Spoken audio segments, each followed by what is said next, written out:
Sharpening in photography is a crucial step to make our images crispy and make them pop. Actually, we can split our sharpening workflow into three different segments: the input sharpening, the local or more elegantly creative sharpening, and the last one is the output sharpening. The first one, input sharpening, it's the foundational sharpening, and this step is referred to as camera raw input sharpening. It's really important to ensure a strong foundation to start with. The second one, the creative sharpening, sometimes you need to emphasize even more some specific areas of the image, and a specialized sharpening using local adjustments is very, very powerful. The last one, output sharpening, at the end of our overall workflow, it's essential that we apply some output sharpening, which relates to the way that we are going to output our final photograph. The first slider we have is a mount. This one is pretty straightforward. Drag this to the right and this will increase the amount or the intensity of the sharpening effect. A great representation of the sharpening control is using a simplified grayscale color scheme as reference. You can see exactly how the amount slider works on the edges between the different shades of gray. And as you can see here, the photograph actually doesn't look very good when I overdo it and apply that high of sharpening amount. Well, let's go down to radius. It changes that edge in how far the sharpening is applied to the edge areas. You also may have noticed that radius goes from 0.2 all the way up to 2.5. Usually the higher the resolution on the file, typically the higher the radius amount. Most of the time, the default setting works pretty good on the 80% of the images. As you can see, the detail is perfect and there is no artifacts like you would get in Lightroom. But this is a topic that I'll maybe discuss in a future video. Threshold slider controls the difference in brightness between adjacent edge pixels, in effect where the sharpening effect will take place. When set to 0, sharpening will be applied to all the edge pixels in an image. High values affect high tonal differences between edge pixels. Typically, the threshold is set low, between 0 to 1.0 is common. However, the threshold can be increased to mitigate sharpened noise, and it's very depending on the ISO of the image. A too low threshold sometimes can affect the increase of noise on sharpening.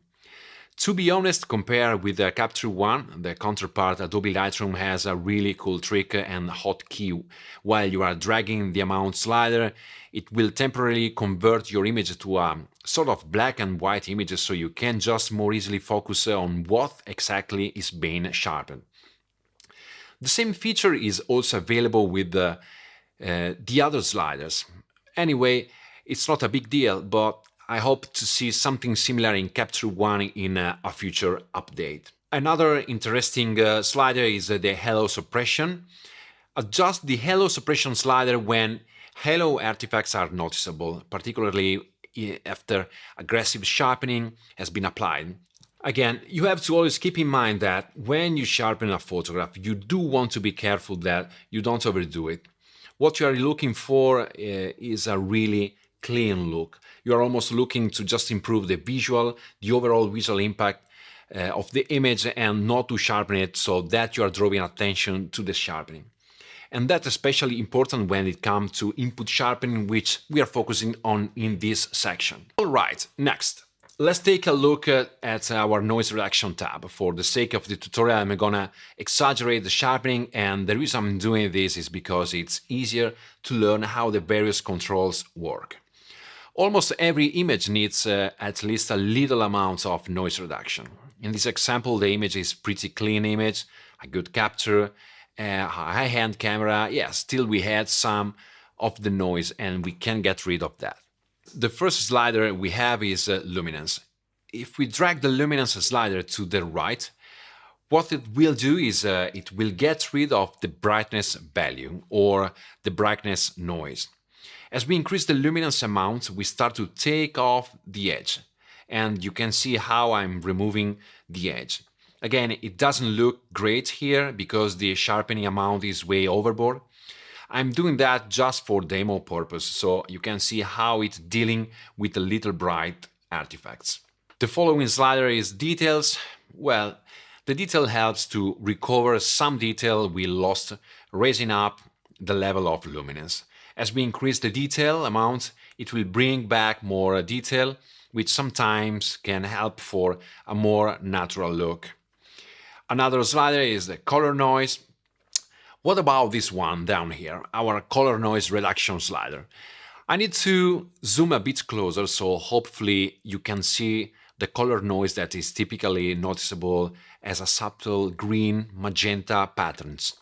It's very difficult to recommend specific settings as noise varies from camera to camera, but the program defaults provide a good starting point. Always pay close attention to not go overboard, otherwise you can have a sort of a discoloration, desaturation on some areas of the image. The single pixel slider. This is a really handy function which helps on images that are exposed using a long shutter speed.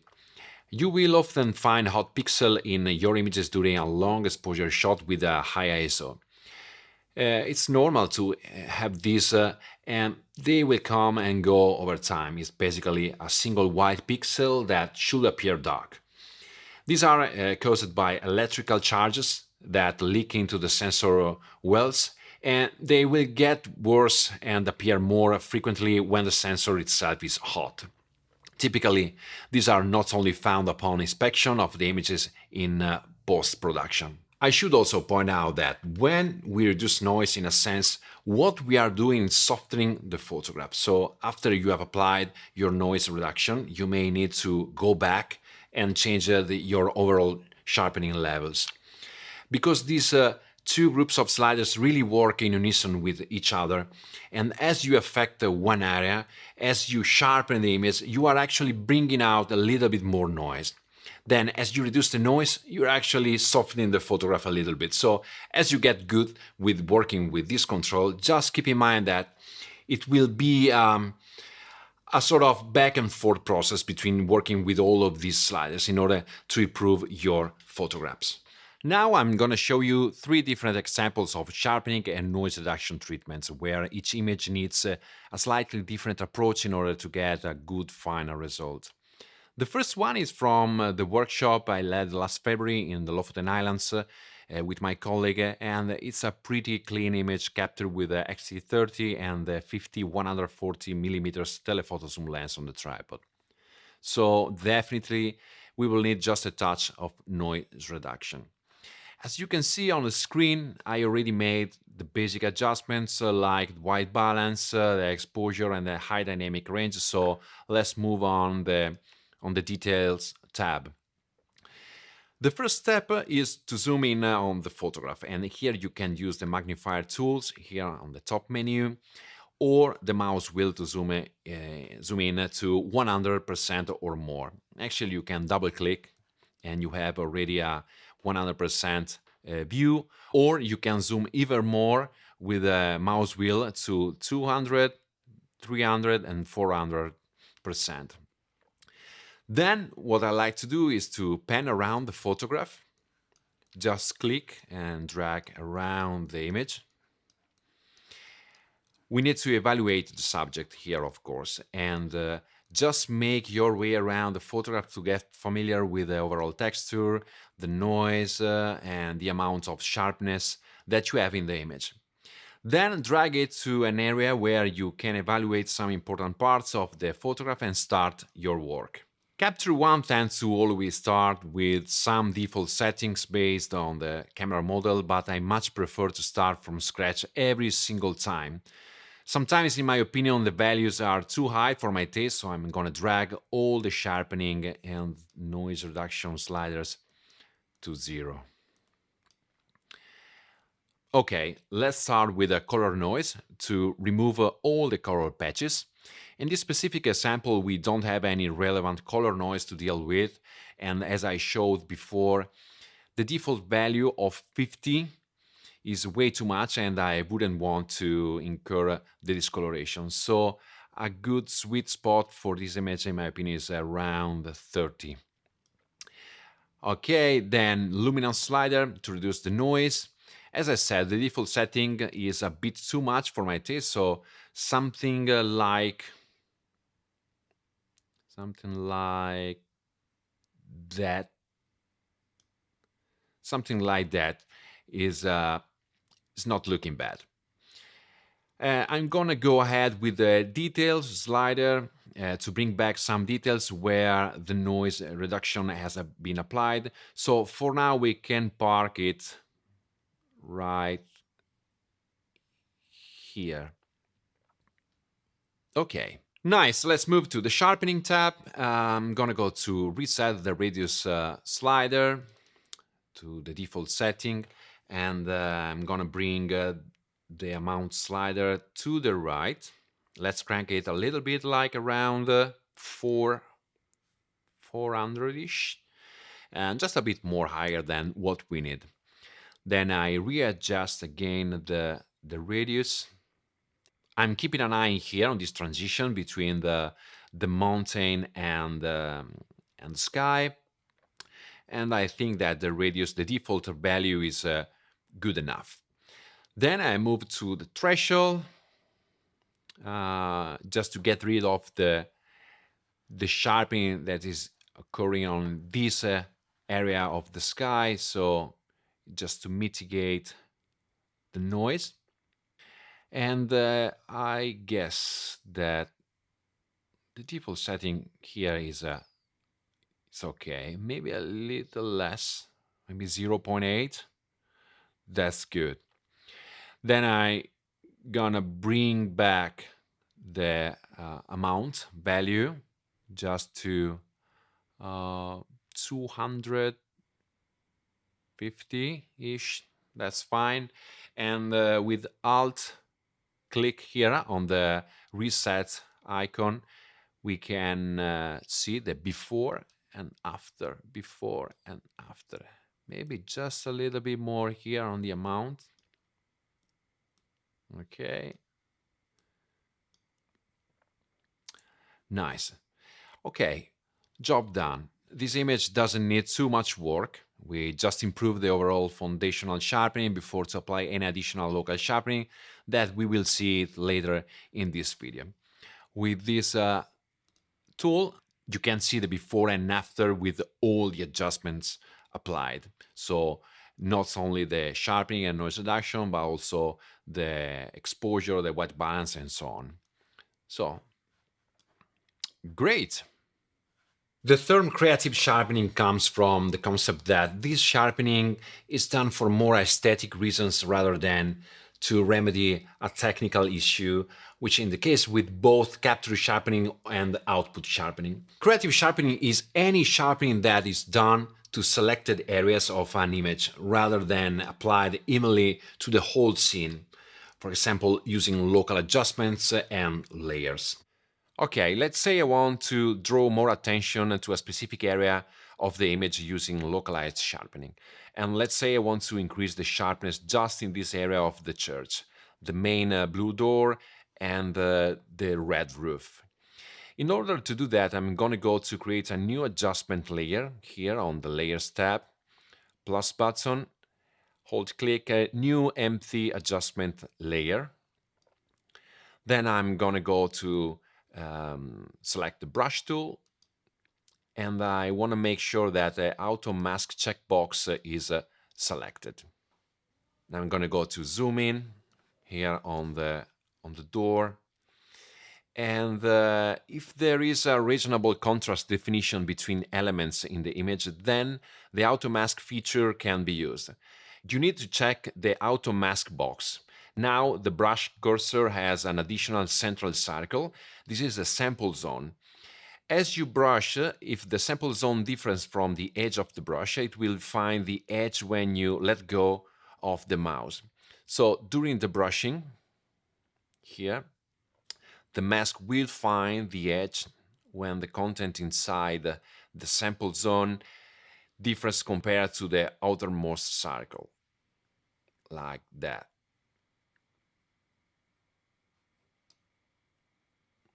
Okay? If necessary, the mask can be edited in exactly the same way as a manual mask by using the draw and the erase brushes. Like in this case, if you are masking a larger object like this, it can be quicker to only mask the outline and use the very handy function that Capture One provides, the Fill Mask command. You can find here on the specific adjustment layer, right click on the mouse and select Fill Mask. Very handy. And another cool trick, if you want to draw a perfect straight selection, there is a handy shortcut. Mouse click here on the starting point, okay, and hold down the Shift key and then click on the final point. Can you see? Click here, Shift, and here. And I'm holding the Shift key, and then I can apply the same shortcut with the Fill Mask.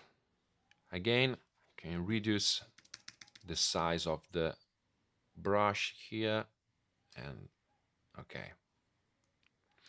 Perfect. Can click the M keyboard key to deselect the view mask, and then I'm gonna go to the sharpening tab, and here I can adjust my sharpening amount based on my taste.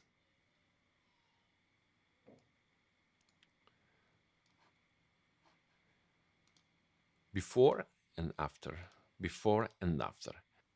Using this technique, I can have a really refined selection of the door.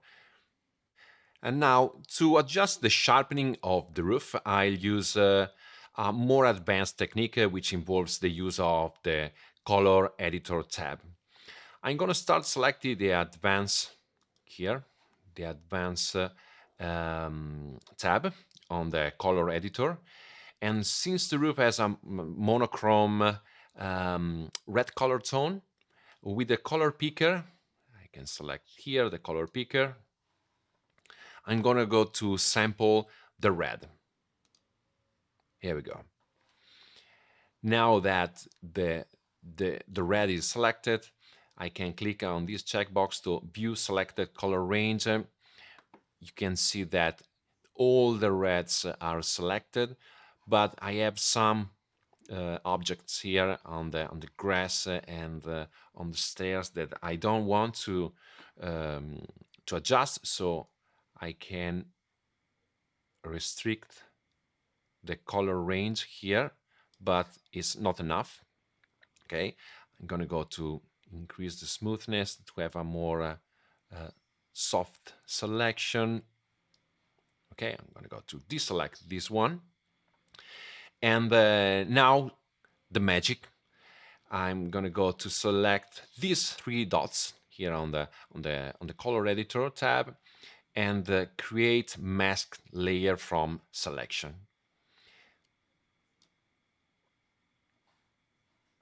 Now I have an adjustment layer, a brand new adjustment layer based on the reds selection. If I click M, I can check exactly what I'm selecting with this adjustment layer, but because I don't want these objects in my selection, I'm going to go to select the E, the erase tool. I'm going to go to clean the mask. Okay. I'm going to paint out all this stuff that I don't want to adjust. There. M to remove the mask visualization. And then if I want to refine even more my selection, I can go here on the adjustment layer and right click and select refine mask, display mask. I can make the selection more edgy or smoother. Okay. There. Apply. And then, like before, zoom in. I can increase the sharpening of this area. That's really cool.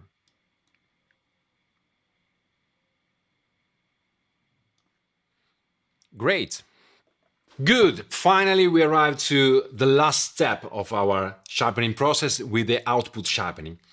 The output sharpening is applied at the point you are actually producing your output. The evaluation of the results, therefore, must be performed after the output is actually created. In this last section, I want to talk about the importance of resizing our images before we apply any sharpening. Let's say I want to share this image on my social feeds or put it on my website. So before I apply any sharpening or before I even worry about the detail that I'm seeing here, what I need to do is to resize the photograph. Unfortunately, even though you can select sharpening options when using the export feature in the output tab, in all cases of establishing settings for output sharpening Capture One, there is no preview that enables you to evaluate the final result. Instead, you must create your output, such as a print or an exported image file, and then evaluate the sharpening effect in that output. If you aren't satisfied with the result, you can adjust your settings and create the output again. Naturally, this can lead to a bit of trial and error. However, with time, you'll get a sense of the setting you typically want to use for various output types. For images being shared online, the output sharpening option generally works perfectly well, even without a preview of the effect. For printing, however, it can be more challenging to create a great result without being able to preview the sharpening effect. For this reason, when exporting images to share online, I will use the sharpening option that are available within Capture One. However, when creating a print, I will generally send the final image to Photoshop, I have to be honest, from Capture One, so I can resize and apply a sharpening before creating the final printed output. This enables me to preview the actual sharpening effect in the Photoshop before actually creating a print of the image. As the main detail tab for the output sharpening, Capture One provides some interesting options for the final stage of the three-part sharpening workflow. When selecting the output sharpening for screen option, the tabs tool will change to replicate those found in the sharpening tool under the details tool tab and include sliders for amount, radius and threshold. Each slider works basically in the same way. Just a quick recap on my basic recipes. This one is for my social media sharing. Here I name it this one with JPEG, 2048 pixels, social media, 100% res, and here I can define all the basic values. On the basic tab, you can select JPEG, quality 100, sRGB, 72 pixel per inch. This is the resizing value for the long edge. File, I selected output location, which I defined here on the destination desktop, final export. Adjustments, respect the crop, output sharpening for screen, and here my basic adjustments, 150 for the amount, radius 0.3 and threshold to 0. Like metadata, just copyright and no watermark. Another example, for my website, I usually apply a 80% resolution, always JPEG, sRGB, for a long edge 1200. And like before, output selection on the final export, and here adjustments are a little bit different because the size of the resolution of the final image is smaller. I prefer to increase a little bit more the amount sharpening to 180, and I decrease the radius to 0.2. Threshold always at 0. Metadata, copyright and no watermark. Cool! Thanks for checking out this tutorial, I really do appreciate it. Let me know how is your relationship with Capture One and on what you are struggling the most with the sharpening process. Alright guys, as always, your feedback are so vital for my next videos on YouTube. So for any question, drop me a comments below. I'll be happy to get back to you. Hit a thumbs up and subscribe to my channel so you can get all my videos as soon as they come out and to support my work. And please share this with your friends. As always, I hope to see you in the next video. Until then, ciao!